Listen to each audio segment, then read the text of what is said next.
Hey folks, All Out the One here. Welcome to another video. As most of you probably already know, I'm a bit of a flashlight addict and have been asked many times what is my favourite flashlight. Well, actually I find it very difficult to narrow it down to one. Basically, I think it depends on what you need to use it for, what your use for it will be. So I'm just making this video of kind of like my favourite few flashlights and what I think they're useful for. So first off, I'm going to start with the one that I think is will be of most use to most people, the most general flashlight out of all of them. I don't think they actually make this anymore, but this is the ITP. If I can get it out of there. It's been a while since I removed it from this Kydex structure.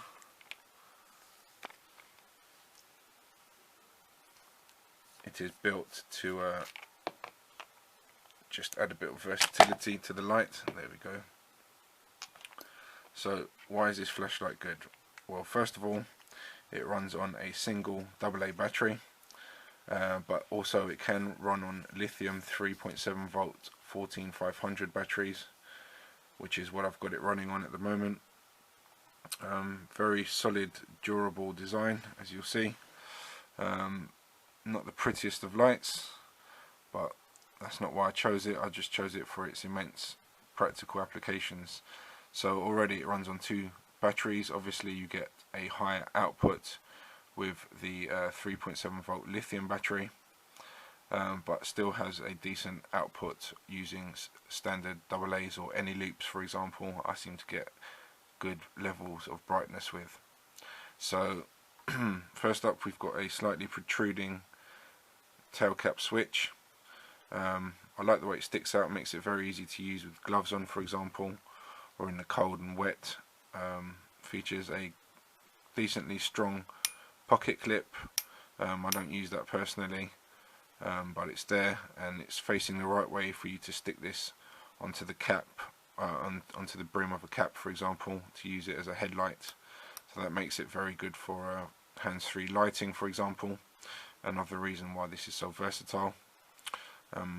You've got your momentary activation, so it can be used for signaling, and then you've got your full click into place, and then the side switch is used for changing modes, including your strobe. The low has about a 50-hour runtime with a normal AA battery, so I think that's excellent, and that is a useful amount of light. Obviously if you're using it intermittently you get longer run times. Press again, you get the medium level. I think there's about a 5 or 6 hour run time. Good amount of light for walking at speed in the woods, for example. And then final mode, you've got your highest output, which using the 14500 is probably around the 200 lumen mark. Press again and you've got your strobe, and then you can switch the light off, and whatever mode you last used will be on again, so you can press into place and you've got your strobe instantly, and that is actually a feature I like. I think I was doing something funny to my camera there. Obviously you've got your momentary activation capability still even in the strobe mode.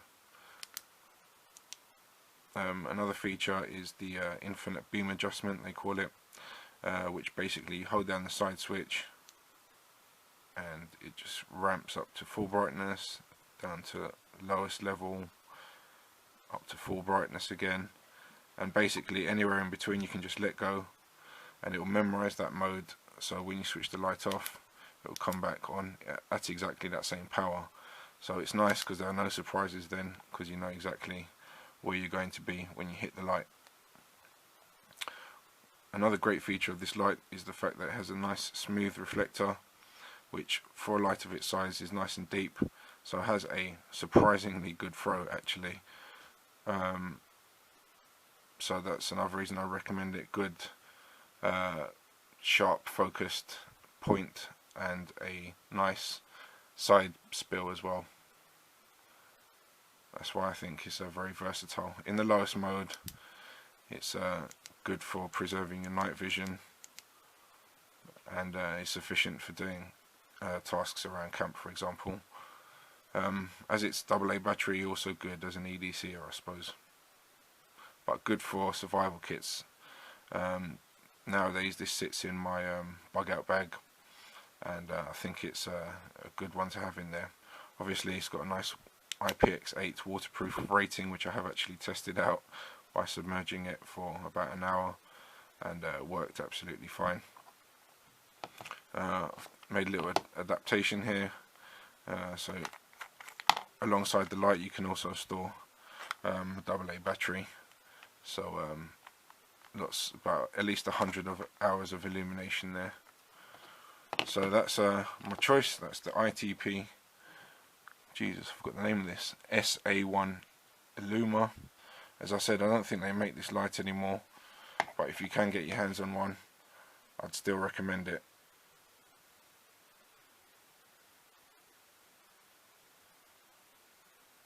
So that's my choice number one. That's a kind of everybody's light. Alright, light number two. I've had this one for a few years now. Again, they've actually stopped making this recently, or they've actually changed the version, but this was the second incarnation of the Claris ST2C Premium XML L2 LED in there. Very nice light. This one actually operates on either two standard CR123 batteries. You can't use two 3.7 volt rechargeables, just too much power in there for the LED to handle, or you can run it off 18650 batteries. I like lithium batteries for my outdoors tasks. I've had experiences where standard AA batteries have failed due to the cold, and since then I always use CR123s for my outdoor lights, or lithiums at least. Anyway, going on to the light, as you can see, it's got a nice form factor to it. Can be used in lots of different grips, cigar grip for example, or like this. It's definitely a bigger light obviously, and takes up more room, but it's still relatively compact for the amount of power that you're getting out of it. Build quality is excellent on all these lights, and I've never had it fail or cause any trouble. This version had the smooth reflector, so it has a good amount of throw in it. Kind of similar function to the Claris, to the ITP light. Got your rear for momentary activation, or click fully to activate the light. And then we have the side button for your various modes, so a long press will ramp it down, and you go from high to the next mode down, to the next mode down, to low.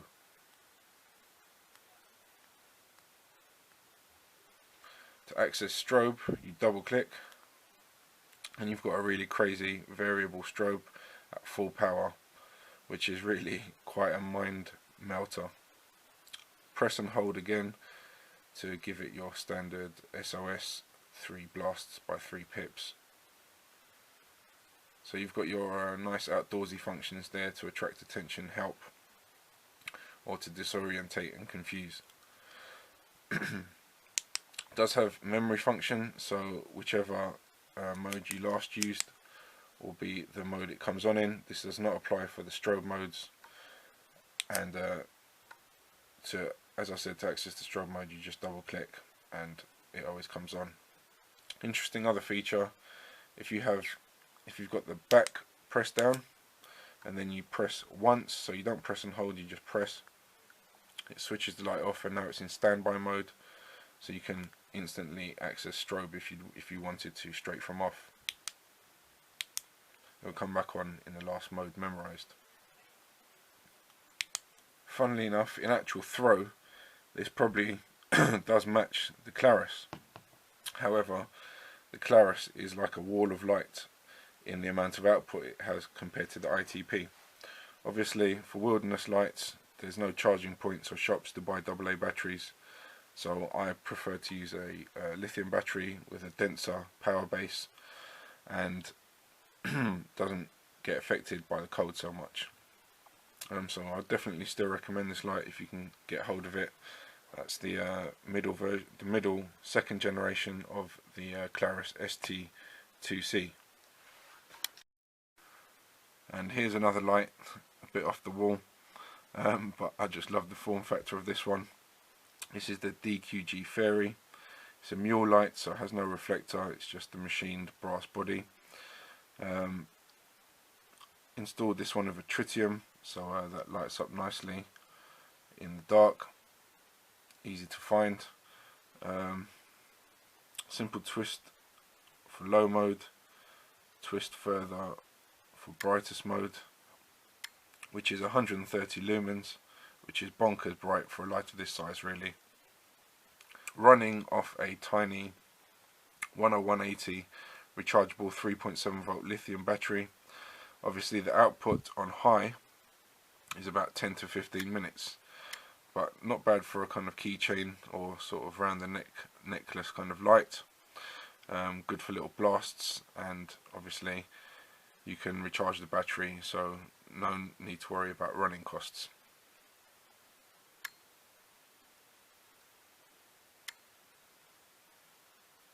And this is probably the tiniest flashlight in my collection, but I still love this one.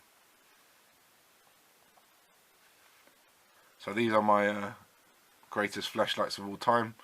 I've got a couple of others, but I think I'll save those for another video, but I definitely recommend any of these three. So that concludes this video. This is All Outdoor One signing out. Thanks for watching, take care. Your help is genuinely appreciated. Please show your support by checking out my shop, www.alphabushcraft.co.uk. Signing out for now, take care.